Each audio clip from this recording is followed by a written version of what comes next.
आपने अक्सर देखा होगा कि कुछ लोग इंग्लिश के जो वर्ड्स होते हैं उसमें मिस्टेक्स करते हैं।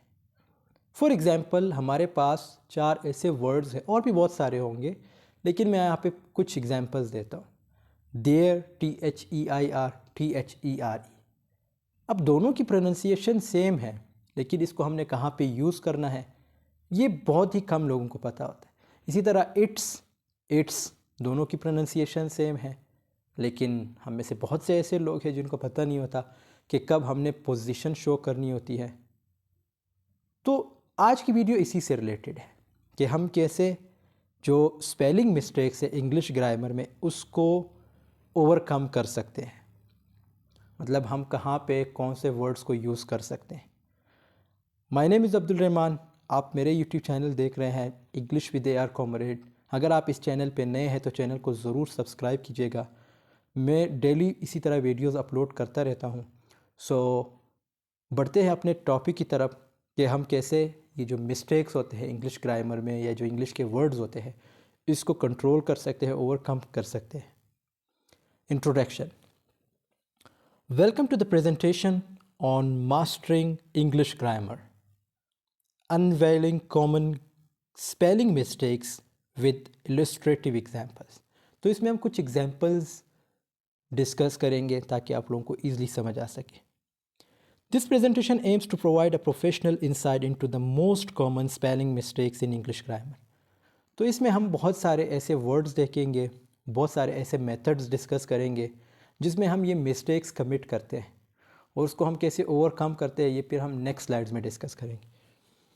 By understanding these mistakes and learning from illustrative example, you can enhance your writing skills and avoid common errors. बहुत इंपॉर्टेंट बात कही है।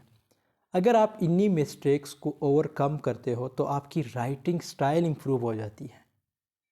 आप सपोज़ पेपर देने जाते हैं, अगर एग्जामिनर को आप ये शो करते हैं कि भाई मैंने देर, जिधर देर नहीं लगाना चाहिए था वहाँ पे मैंने देर लगाया है, और देर कौन सा लगाया है, जहाँ पे THERE देर आना चाहिए था वहाँ पे THEIR आपने लगा दी, तो ऑब्वियसली ये बहुत बड़ा मिस्टेक है। अब आप अगर इन्हीं को ओवरकम करते हो तो इससे क्या होगा, आपकी राइटिंग स्टाइल भी इम्प्रूव होगी। अब सबसे पहला पॉइंट है हमारे पास स्पेलिंग मिस्टेक में जो है वो है होमोफोन्स।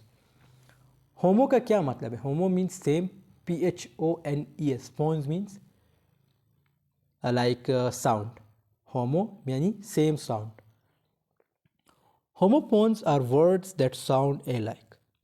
होमोफोन्स ऐसे वर्ड्स होते हैं जिनका साउंड एक जैसा होता है बट हैव डिफरेंट मीनिंग्स। लेकिन यहाँ पे इंपॉर्टेंट चीज़ क्या है कि उनके मीनिंग्स डिफरेंट होते हैं एंड स्पेलिंग्स, लेकिन स्पेलिंग भी डिफरेंट होती है। For example, they often lead to confusion and spelling mistakes. अब इसमें अमूमन हम कंफ्यूज होते हैं और हम हमेशा मिस्टेक्स करते हैं। जैसे यहाँ पे एग्जांपल है, देयर THEIR है और THERE है देयर। योर YOUR है और योर YOU, फिर जो है हमारे पास एपोस्ट्रोफी, फिर RE। अब ये अमूमन हम मिस्टेक करते हैं। YOU फिर एपोस्ट्रोफी फिर RE, इसका मतलब है यू, योर या UR, ठीक है, UR। इसी तरह योर वो डिफरेंट है, देयर डिफरेंट है। THEIR देयर मीन्स उनके या उनका, THERE देयर मीन्स वहाँ। Understanding the differences and correct usage of homophones essential in mastering English grammar. तो ये बहुत ज़रूरी है कि आपने अगर वाकई अपने आप को इम्प्रूव करना है, अपनी राइटिंग स्टाइल, तो ये ज़रूरी है कि आप इन चीज़ों को समझें। देयर हमेशा हम लास्ट में लगाते हैं, THERE देयर, और THEIR हम जुमले के मिड में भी लगा सकते हैं या ऑब्जेक्ट से पहले भी लगा सकते हैं। मैं कहता हूँ इट्स देयर पेन, ये उनका कलम है। पेन के बाद में, पेन से पहले मैंने लगाया है, क्यों? क्योंकि पेन जो है ऑब्जेक्ट है, यहाँ पे शो हो रहा है। अगर हम पार्ट्स ऑफ स्पीच की तरफ जाए तो पेन ऑब्वियसली नाउन है, लेकिन यहाँ पे हमारा जो मेन मकसद है वो देयर वर्ड डिस्कस करना। इसी तरह मैं अगर कहूँ कि जो अगर मैं कहता हूँ THERE देयर को कहाँ यूज़ करना है, like you should come there, तुम्हें वहाँ आना चाहिए। अब देयर देखो ना, मैंने बिल्कुल लास्ट में लगाया है। ये सारी चीज़ें आपको पता होनी चाहिए। ये तो पहला स्पेलिंग मिस्टेक। दूसरा स्पेलिंग मिस्टेक है apostrophes. Apostrophes are commonly missed misuse in English grammar, इसको भी बहुत ही ज़्यादा मिस यूज़ किया जाता है। लीडिंग टू स्पेलिंग मिस्टेक्स, जिसमें हम स्पेलिंग मिस्टेक्स करते हैं, they are use to indicate position और कंट्रैक्शन। एपोस्ट्रोफी हमेशा किस चीज़ को शो करता है? ऑब्वियसली पोजिशन को शो करता है या कंट्रैक्शन को। For example, it's versus it's, और यू आर वर्सेस और योर वर्सेस। देखो ना, यहाँ पे हमें दो चीज़ें शो की गई है, इट्स वर्सेस, फिर इट के बाद क्या है? एपोस्ट्रोफी है इट्स, फिर एस जो है लगाया गया है। यू आर वर्सेस और योर वर्सेस पे ये डिफरेंट है, तो ये सब आपको पता होने चाहिए। जैसे इट्स वर्सेस ये पोजीशन शो करता है, और इट्स वर्सेस ये नॉर्मल है, ठीक है, जैसे हम एस लगाते हैं, आपने अमूमन देखा होगा। Understanding when and how to use apostrophes correctly, और एपोस्ट्रोफी आपको पता है कि किस चीज़, एक तो कॉन्ट्रैक्शन को शो करता है, ठीक है, दूसरा जो है आपके पोजीशन को शो करता है। इट्स माई पेन, ये मेरा कलम है, यहाँ पे मैं पोजीशन शो कर रहा हूँ। इट्स देयर पेन, ये उनका कलम है, ठीक है, तो ये सारी चीज़ें पोजीशन शो करती है। इट्स रनिंग, बारिश हो रही है। अब देखो ना, यहाँ पे जैसे मैं कहता हूँ इट्स, मैंने कोई एपोस्ट्रोफी नहीं लगाई, ये गलत है, ठीक है, तो यहाँ पे क्या है, मैंने सिंपल इट्स रनिंग, बारिश हो रही है, यानी इट इज़ रनिंग। तो same to same there are many words, you are coming, U I O U, फिर एपोस्ट्रोफी, फिर आर ई, ठीक है, it means you are coming. फिर हमारे पास तीसरा जो स्पेलिंग मिस्टेक है वो है double letters. Double letters are often overlooked, resulting in spelling mistakes. Words like accommodations, embarrass, and occurrence can be challenging to spell correctly. देखो, ये बहुत से ऐसे वर्ड्स, जैसे accommodation में डबल सी है, डबल एम है, इसी तरह embarrass में डबल आर आता है, occurrence में डबल सी आता है, ठीक है, तो ये क्या है, इन चीज़ों को भी हमने देखना होता है कि कहाँ पे हमने डबल सी लगाना है, डबल एम लगाना है, डबल आर लगाना है, डबल सी लगाना है, ठीक है। Can be challenging to spell correctly. अब मैंने अमूमन, बल्कि मैंने ख़ुद देखा है कि बहुत से ऐसे लड़के हैं जो क्या यूज़ करते हैं, OCURENC, अकरेंस, मतलब डबल सी नहीं लगाते। इसी तरह एकोमोडेशन को भी सी हटा के ये लोग ACOMMODATION एकोमोडेशन, या ACCOMADOTION, या सिर्फ सी लगाते, एक सिंगल सी लगाते। Paying attention to the correct placement of double letters in words, it's important for maintaining proper spelling in English grammar. तो ये ज़रूरी है आपके लिए कि अगर आपने वाकई इंग्लिश ग्रामर में अपने आप को इम्प्रूव करना है तो आपको इन चीज़ों का पता होना चाहिए। जैसे LETTER लेटर है, एकोमोडेशन है, अकरेंस है, एम्बेरस है, और भी बहुत सारे ऐसे वर्ड्स। फिफ्थ वन है हमारे पास साइलेंट लेटर्स। कुछ ऐसे वर्ड्स भी होते हैं जो साइलेंट होते हैं। Silent letters can be tricky and lead to spelling errors, और इसमें भी बहुत से लोग मिस्टेक करते हैं।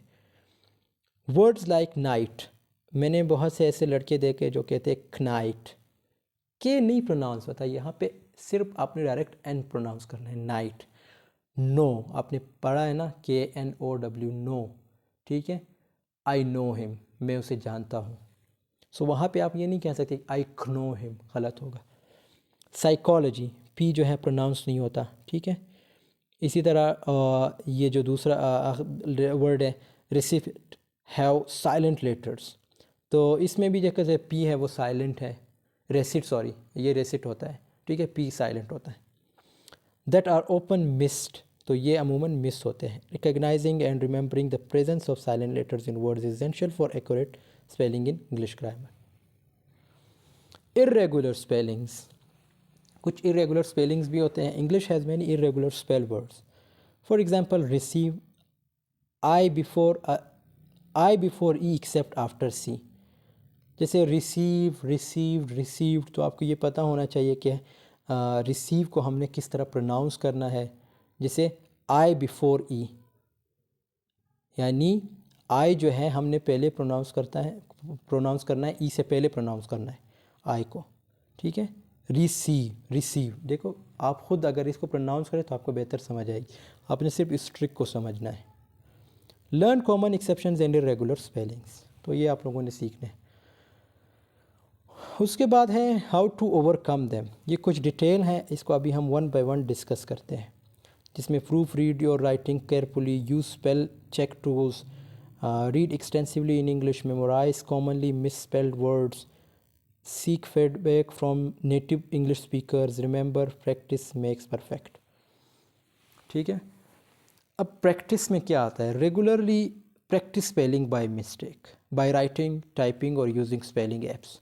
कहते हैं कि आपने अगर प्रैक्टिस करनी है तो ये चीज़ें आपके लिए बहुत ज़रूरी है। फॉर एग्ज़ाम्पल, आपने कुछ ऐप्स का यूज़ करना है जहाँ पे आप टाइपिंग कर सके, इन चीज़ों को इम्प्रूव कर सके। Proof read, always proof read your writing work carefully. Proof read से मुराद ये जब आप कुछ लिखते हैं फिर उसको दोबारा पढ़ते हैं, ठीक है, मतलब ये सोचने के लिए कि यार इसमें कोई मिस्टेक्स तो मैंने नहीं की। तो ये चीज़ें आपको पता होनी चाहिए। उसके बाद है use tools, use spell checks and dictionaries to check and learn from your mistakes. जैसे मैंने बताया ना, कुछ ऐप्स होते हैं इसी तरह, कुछ वेबसाइट्स भी होते हैं जहाँ पे आप चेक कर सकते हैं। कुछ डिक्शनरीज़ होती हैं, ऑनलाइन भी होती हैं, आपके पास हार्ड फॉर्म सॉफ्ट फॉर्म दोनों में हो सकती है। Learn word roots, understanding word origins and roots can help spellings. ये भी बहुत इंपॉर्टेंट, पर ये पॉइंट मैं बहुत इंपॉर्टेंट समझता हूँ। आपको अगर रूट वर्ड्स का पता हो कि सपोज़ एक वर्ड है वो कहाँ से निकला है, जैसे मैं कहता हूँ डेमोक्रेसी, तो डेमोक्रेसी वर्ड कहाँ से आया है, तो आप कभी भी नहीं पूछ सकेंगे अगर आपको ये पता हो कि उसका रूट्स कहाँ से हैं। मेनेमोइक्स क्रिएट मेमोरी एड्स और मेनेमोइक डिवाइसेस फॉर चैलेंजिंग वर्ड्स। मतलब ये भी आपके लिए, जैसे कुछ स्लाइड्स या कुछ चीज़ें आप बनाते हैं उसमें लिखते हैं कि यार ये मिस्टेक मैंने की है या इसको जो है इम्प्रूव करना है। Reading extensively can expose you to correct spellings and improve your spelling. अगर आप अमूमन पढ़ते हैं तो आपको पता होता है कि यार इस वर्ड की जो स्पेलिंग है वो क्या हो सकती है जब आप कहीं पे भी लिखेंगे। तो रीडिंग भी बहुत ज़रूरी है, रीडिंग किया करें, रीडिंग से भी आप जो है अपने स्पेलिंग मिस्टेक को ओवरकम कर सकते हो। Ask for feedback, have others review your writing and provide feedback. अब जब भी कुछ लिखते हैं उसके बाद दूसरों को दिखाए कि यार मैंने ये लिखा है और इसमें आप मुझे बताएं कि कैसा लगा, मतलब कोई ग्रामेटिकल मिस्टेक तो नहीं है। ग्रामेटिकल मिस्टेक से मुराद आपको उसकी सारी मिस्टेक्स आ जाती है, जैसे मैंने बताया ना, इट्स, इसी तरह देयर और भी बहुत सारी ऐसी चीज़ें जो वो आपको ईज़िली बता पाएगा। Remember that improving spelling takes time and practice. Consistency in using these strategies can help you become a better speller over time. तो कहता है ये हर चीज़ को सीखने में या याद करने में टाइम लगता है। सो आप लोगों ने कभी भी कंफ्यूज नहीं होना, एक वक्त आएगा कि आप मुकम्मल इस चीज़ों पे काबू पा सकेंगे। In conclusion, mastering English grammar एवं ये कंक्लूजन में यही बताया कि आज हम इस स्लाइड्स में हमने क्या क्या डिस्कस किया है और क्या क्या सीखा है, तो ये आप लोग पढ़ लीजिएगा। बाकी आप लोगों का कोई भी क्वेश्चन है आप कमेंट सेक्शन में पूछ सकते हैं। And if you have any question you can freely ask in comment section. और ये मेरा व्हाट्सअप नंबर है, ये इंग्लिश विद AR कॉमरेड के नाम से मेरा जो है लाइक फेसबुक पेज भी है, इंस्टाग्राम भी है, लिंक्डइन भी है। सो कोई भी क्वेश्चन है आप कमेंट सेक्शन में पूछ सकते हैं, कोई सजेशन देना चाहते हैं तो ज़रूर दे सकते हैं। मिलते हैं नेक्स्ट वीडियो में, तब तक के लिए अल्लाह हाफ़िज़, टेक केयर ऑफ़ योरसेल्फ।